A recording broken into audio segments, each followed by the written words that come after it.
Broadcasting worldwide from beautiful Santa Monica, California. It's time to get real. What makes someone rich and successful while others stay stuck in the grind?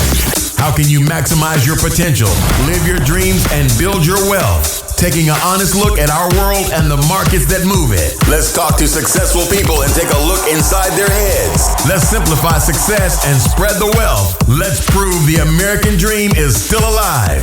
This is Real Business Talk with your host, Los Angeles expert realtor and entrepreneur, Robert Crawford. Call in now, 347-205-9356. That's 347-205-9356. Make sure you follow us at realbusinesstalk.com. This is Real Business Talk. I am Robert Crawford. It is Saturday, December 6th. Today on Real Business Talk, I want to talk about the back of house of events. What does it take to throw an amazing event? And we brought in an expert today. So on events, there really is no better marketing tool than a successful event. No matter what the size, events can always be the backbone of a business, and the amount of venues available and the options are endless. Events can be simplified and succeed. It all comes down to the business systems that can work time and time again. The guest for today's discussion is Ryan Wieczorek. He's the founder and managing partner, really the director of operations, the founder of Rockstar Beer Festival, currently executing more than 100 events a year within Las Vegas, Arizona, and Southern California.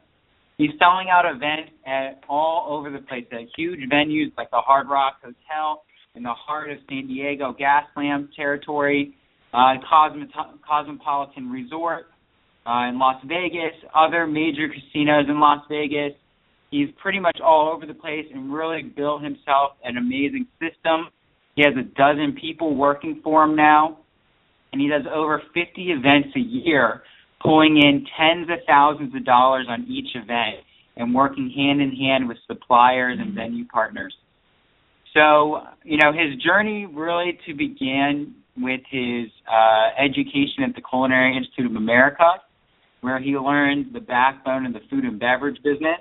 And then he continued from there on to get a bachelor's degree from UNLV, which is the University of Nevada, Las Vegas.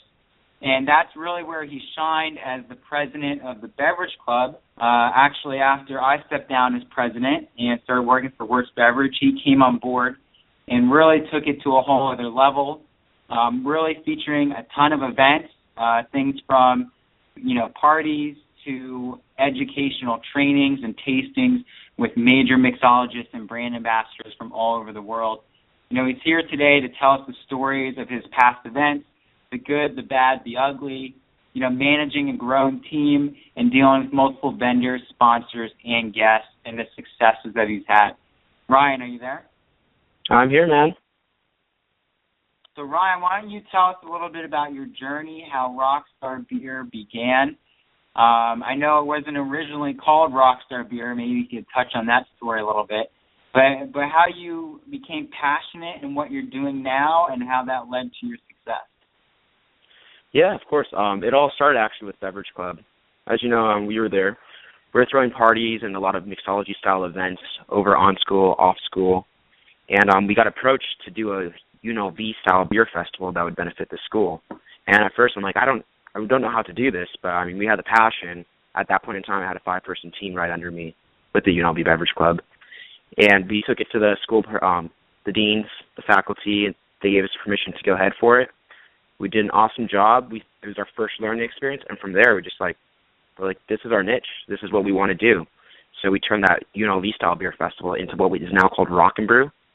And from there, we took it to Hard Rock. We took it to L.A. It was a little bit about that. Obviously, if you're into trademarks and you understand that, a guy named Gene Simmons owns Rock and Brew Pub, which happens to be in L.A. So it's kind of violating their trademark deficiencies to call it Rock and Brew. So we rebranded as Rockstar Beer Festivals, and that's what we are today. And from there, we just decided it used to be just a Vegas-based thing, And in Vegas, there's a dozen breweries there, but it's not like Southern California where there's hundreds and hundreds of breweries, and there's just a craft beer culture there. So the second we took it to Southern California to start doing events, it just exploded. We went from a 2-person team to now what is now a 20-person team. And we're just growing and growing and growing, man. We hired another 2 people today, so we're looking forward to the future, my man. So you really found a niche in these beer festivals. I know that you do a number of mixology competitions as well. Do you want to talk about, how that came about and the successes and what those are really about? So the cocktail events we do are called Cocktail City, and that is something that actually originated, again, in school. Like, as you knew, we just were student bartenders, and some of us had jobs bartending, some of us had jobs serving, and we started doing just little mixology competitions between ourselves. And when we graduated, we took it to a club called Hyde, which is in Bellagio. They said, hey, why don't you guys do something here? And that was our first cocktail competition outside of UNLV. We called it the Guinness Beer Cocktail Challenge. And from there, the people who came, it started off as just, UNLV people, the people who always attend our events, but it just grew and grew and grew. And we started getting a following, and people just started coming to all the cocktail competitions we're doing. Now it's been almost 2 years since that first cocktail competition. And we're selling out every single event we do. Like, we've been at Hakkasan, we've been at Marquee, we've been everywhere. We're actually going to do our last event of the season on Monday at Marquee. And then after that, we're going to go dark for 2 months, and we're going to take this concept down to San Diego and start implementing Cocktail City in San Diego. So we'll be in San Diego and in Las Vegas. And those are cool events because there's not a lot of people doing mixology beer-style events. There's still a lot of beer festivals, still a lot of wine festivals, but the spirits market is something that I think is really expanding right now and coming up, and we're like one of the first people to start doing events focusing on that. Now, on each of these events, you generally have a number of brand sponsors. You generally have some featured beers. If it's a mixology competition, a lot of times there's a featured brand, whether it's a vodka, tequila, some type of spirit, wine, or beer, that's the center or central focus of that event. Do you want to talk about how you began building these supplier relations and how that partnership works? Yeah. Sometimes it's as simple as, giving someone a phone call. And we got lucky, and I don't know how it happened, but we ended up meeting the Sailor Jerry brand ambassador. Her name's Erin Cooper. And at the time, we had no brand experience behind us. We just were getting donations from volunteer places or purchasing alcohol, and she took interest in us. She's like, I see what you guys are doing, I want to get behind you and sponsor this event. So from there, we invited all of her coworkers, and we invited all of her colleagues so she can come down. We did a really good event, and it just started building. Once you start with one, you get introduced to others, and it's a lot about networking and mixing. I know it's cliche to say, but you got to be on the industry, you got to be out in town meeting people, and eventually your name will get out there. If you have a business and you're always out there, you're always talking to people, your name gets out there, and people understand who you are, and, they want to work with you. Sometimes you build really good relationships, sometimes you don't, Sometimes you click with certain people, and, sometimes people that you just don't get along with at all. And luckily for us, we're really friendly people, and we've just been talking to everyone, and we've done great events. So we haven't screwed anybody over. We're not asking people for money for things that we don't need money for. We're not greedy people. We're just saying, hey, we want you to get behind this project that we're doing. And every single event we do does have a major brand sponsor behind it, and that's kind of like the center. So if we're doing a Sailor Jerry mixology competition, we're focusing, the brand is Sailor Jerry, we're focusing on it's a rock and roll. It's kind of that unique concept. If we're going higher end, like Belvedere, then it's more luxurious style, and the bartenders are wearing more suits rather than T-shirts and band tees and stuff like that. So you really it's all about networking and mixing. I know it's cliche, like I said, but you just got to get out there, man. Get out there and start talking to people. So how did you go about these venues? How do you select a venue? How do you create a partnership with these major venues? Getting into a place like Marquee or Hyde at the Bellagio, not every Joe Schmo off the street can accomplish that. So how do you go about getting these partnerships, and how do you know if a venue is going to work? How do you know if it's going to fit into your concept? Well, lucky enough right now, the venues are coming to us, but 3 years ago, when we were having to do that venue, kind of look for the right venue, you have to kind of figure out what's your demographic. Are you going after a younger demographic? Then you want a younger venue. You're going after 25 to 30, all about rock and roll, go to Hard Rock. I mean, if you're going about, hey, I want a higher-end demographic because I want to do this wine, then research a venue that's good. Maybe it's more like a Bellagio, a pool Bellagio. It's a lot of sales, to be honest. Like, it's not just the research, because the venue also has to choose you. They pick and choose their events. They're getting hit up all the time, and they don't want to take an event that is not right for them. So when you go and you find and you research the venue, you see what they want to do, you also got to create a partnership that works in both ways. So when you go to that sales presentation, see what they want. Just don't be the one talking all the time. Let them give you feedback. Hey, this is what we're about. Research what they have been doing in the past, so you can kind of feel, hey, if this is a good fit, let's go into the partnership. If it's not a good fit, it's not going to be good, because you don't want to work with a venue that doesn't want you and just wants your money. You want to work with a venue that feels your idea and that wants to be behind what you're doing. So it's all about the right fit. It's like a relationship, man. You have to be a compatible match to make sure that this is going to be a great event. Otherwise, man, if you're forcing it, you're going to notice that in the marketing. You'll notice that in the actual execution. It's a forced event, and even the guest will understand, hey, this doesn't seem right. There's something not right here. So just go with the venue and create a good partnership and create a good bond. Make sure that it's tit for tat. Make sure that they get stuff they want and you get stuff you want out of it.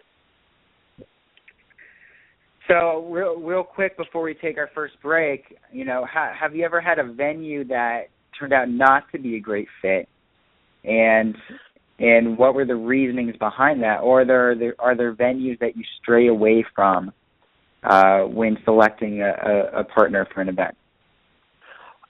Yeah, I can answer both of those. So the venues that we typically stay away from is of older demographics. So we're marketing to people from 25 to 40. I mean, obviously you're going to get some 21-year-olds there, you're going to get some 50-year-olds there. That's how it is, but our main marketing goes out to that. So we can't go after amphitheaters, and not amphitheaters, but more like pavilions and stuff that usually cater to an older demographic, and we can't go to areas that have that older demographic. Like if you're looking at a 100,000 plus income area neighborhood, that's not going to be our neighborhood, because those are the people that they want luxury, they want experience things, they want fine wine, they don't want craft beer, So I mean, that's when we do our selection. We do have to look at the neighborhood and the demographics to make sure that venue fits our needs. But as far as events we've done in other venues, I mean, you were there for the one we did at Royal. I mean, at that point in time, we didn't put enough research into the venue we were choosing, and we picked a venue that had no backbone behind it. There was nothing going on with that venue. There was no marketing support behind it. They had a venue that wasn't even capable of getting permits. So we went there. We did the event because we just wanted the venue at the time. We're a fresh company. We're glad that they took us. But at the same time, man, that last 2 days that we had to get things done, we had to file permits last minute. We were stressed out galore just to make sure this event was executed. But you gotta do your homework. You gotta do your homework when selecting the venue. You can't just go and say, I want this. You have to do the homework about that. Okay, great. Let's take a quick break, and then we'll come back to hear about your hiccups that you've run into across the way. Huh? Friends, the current economic system is set up to reward the rich and leave you with nothing. Stagnating and declining wages makes it harder than ever to achieve your dreams. That is why we've developed a platform to allow you to raise the funds for the goals and the dreams you wish to achieve. Dream Bucket allows you to set up dream campaigns and have others give towards your dream. Whether that dream is education, travel, family, or material items, DreamBucket.me gives you a tool to raise the amount you need from the people who care. Kickstart your dreams by creating a dream campaign or two now. Just go to DreamBucket.me to get started. Okay, we're back. Ryan, I'm really curious. It sounds like you've had, a number of successes with these events. You're up to about doing 50 of them a month. You really nailed down this niche of these beer festivals. You could easily branch out and start focusing on wine tastings and other events, but this niche of beer festivals has really worked out for you. Tell us about some of the challenges you have had. I'm sure some events haven't gone as planned. How were you able to recover from that, and some of the experiences that you've learned across the way? Yeah, one thing we are a different style of beer festival. We call ourselves more of a party style. So it's like you're going to a nightclub but experiencing craft beer, but at the same time you're dancing, you're getting entertained. So if you've been to a regular beer festival, that's not typically how it goes. To a regular beer festival, you're going around, you're getting your cup, you're sampling beer from different guys, you have little tasters, you're talking to brewers. It's not in your face like shoulder to shoulder, like almost at a nightclub, dancing, listening to music. So because of that, when we first started, I mean, people didn't know Rockstar beer in California. They're just like, oh, another beer festival? Cool, I'm going to go to this. So they would come not knowing what to expect, and obviously, you know, they're in a nightclub and they're just like, it's packed, and it's not what they expected. So, of course, you get a number of complaints. I mean, like I want to say, even if you throw a successful event, you know, you're going to get 5% of those people that don't like it no matter what, minimum of 5%. And some of those people are vocal. They will come up to you and tell you and let you know. So it's up to us to have, like, obviously deal with the situation appropriately, but the hiccup there is, like, we didn't market this correctly because we didn't tell people what to expect. We didn't show people what to expect. So what we started doing is we started making videos. And from those videos, we put them on the landing pages. We put them on the promo sites so that people, they'll click the video because they're most apt to click a video than actually go to a website. And they'll click that video and they'll say, oh, this is what it's like. So that actually drew in more customers for us instead of actually less customers, but it shooed away the people that didn't like that kind of environment. So it took a number of events before we realized that we start shooting videos and start showing people what we are before we sell the tickets. So that is a major one. Another one hiccup that we've come across all the time is sometimes we rent a venue. And when we rent a venue, we basically come to them, they see that we threw a successful event, they automatically think, hey, these guys made $20,000, $30,000 on this event for a 4-hour event.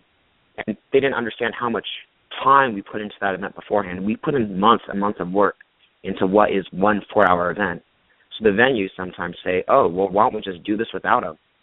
And if they do an event without us and it happens to be at their same location and they screw up, which I guarantee you 95% of the time they do screw up on that event because they don't know what goes into it, then we can't go back to that location because they just jinxed it for us.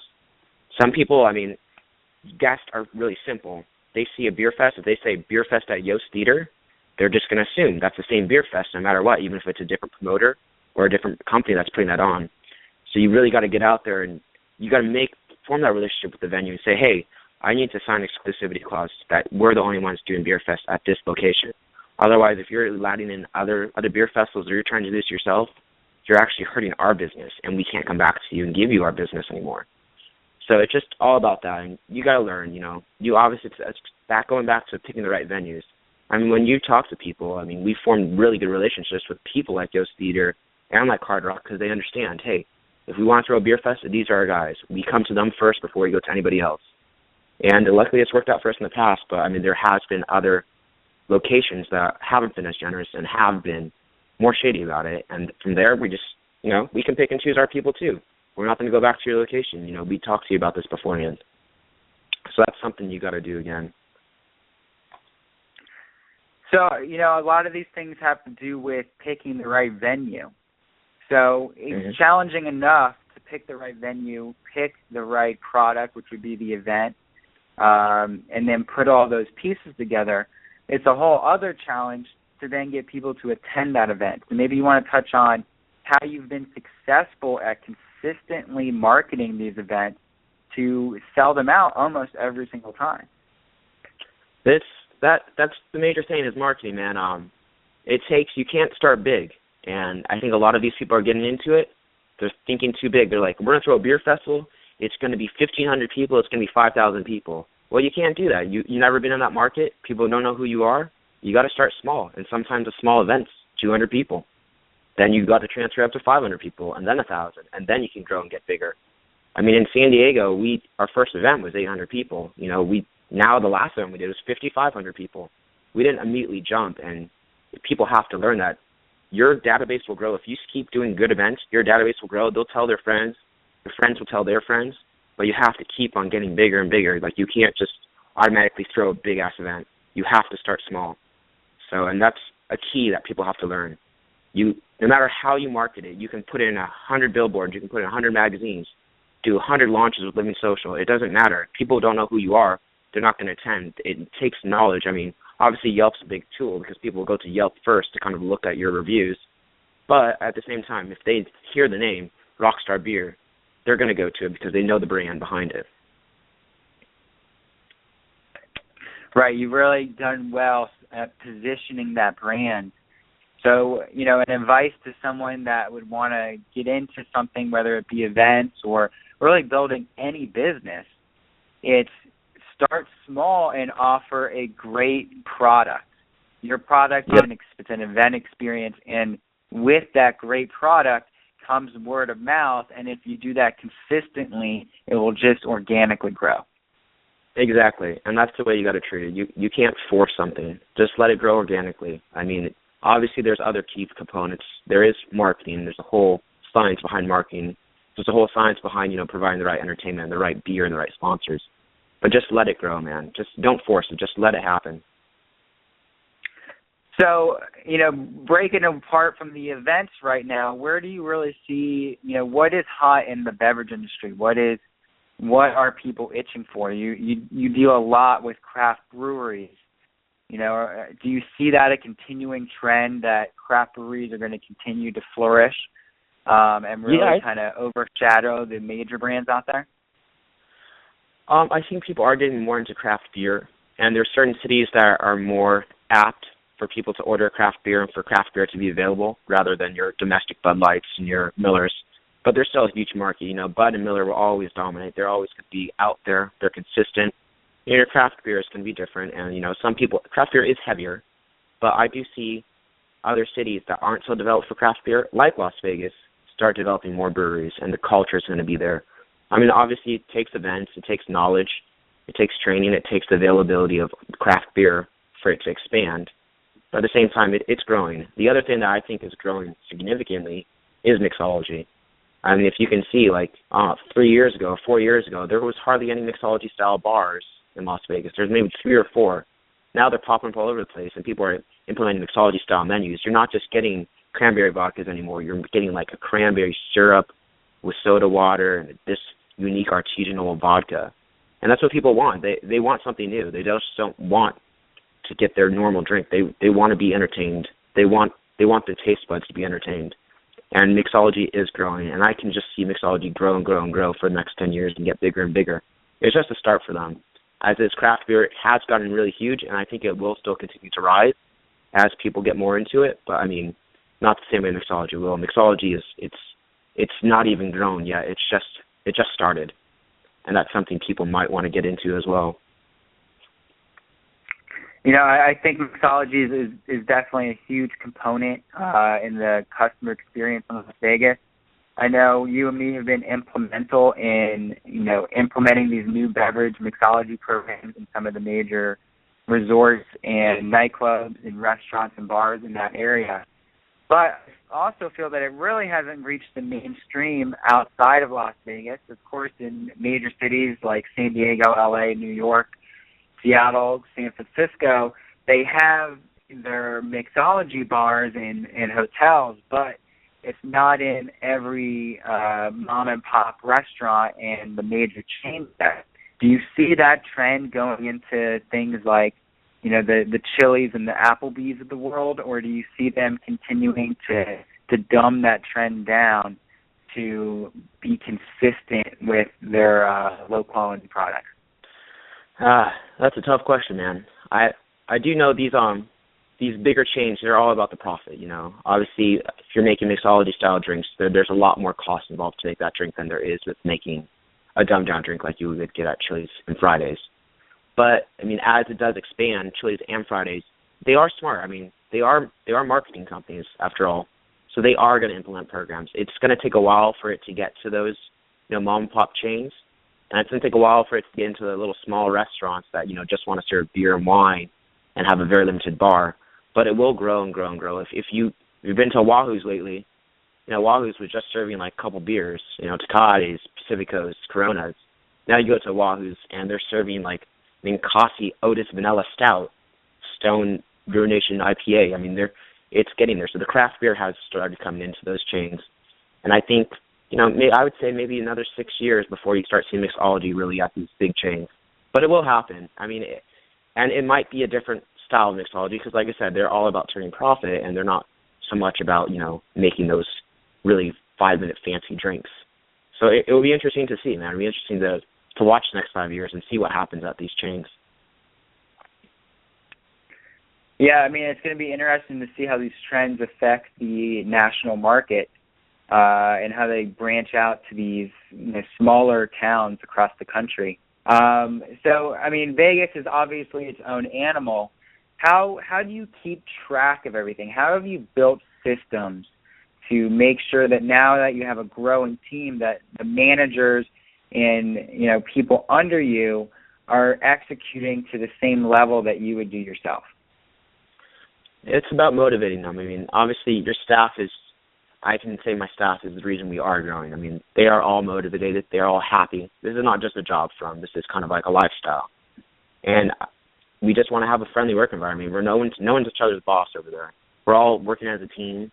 No one's yelling at each other. We're getting along happily, and we're doing things. If someone wants to implement a style of event, they come to our team. We have weekly meetings, and we talk about it. We say, hey, what can we do? So we're all managers, but at the same time, we're all company owners because we all are taking it to the next level, and we all want to see it grow. I mean, if you would have talked to these people a year ago, they're making pennies a year ago. Now they're making decent money. But, I mean, it's all about growing, and people want to be with something that is growing, and I think this is perfect for them. Obviously, there's Ryan, new people. Before we run out of time here, how can people find you? How can they discover what your next event's going to be? There's 2 different websites you go to, rockstarbeer.com. Rockstarbeer.com will be updated in January with all the new spring event dates, and the other one is cocktailcityvegas.com. We're on Facebook, too. You go to facebook.com/rockstarbeer or facebook.com/cocktailcitylv. You can see us on YouTube as well, so just rockstarbeer.com. Great. This has been Ryan Wieczorek talking about how he built a thriving event business in Las Vegas. And thank you for tuning in to realbusinesstalk.com.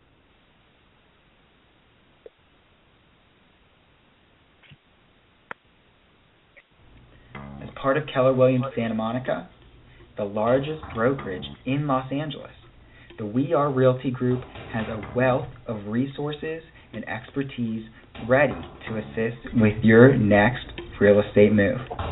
With over $1 billion a year in transactions, we are fluent in the sale of real estate and the unique challenges of each property, consulting with your best interests at heart. That is why our bar is set to be your most trusted and chosen real estate broker. Ready to buy or sell your property in Los Angeles? Call me now. That's 310-363-0147. That's 310-363-0147. Find your next home at wearerealty.com.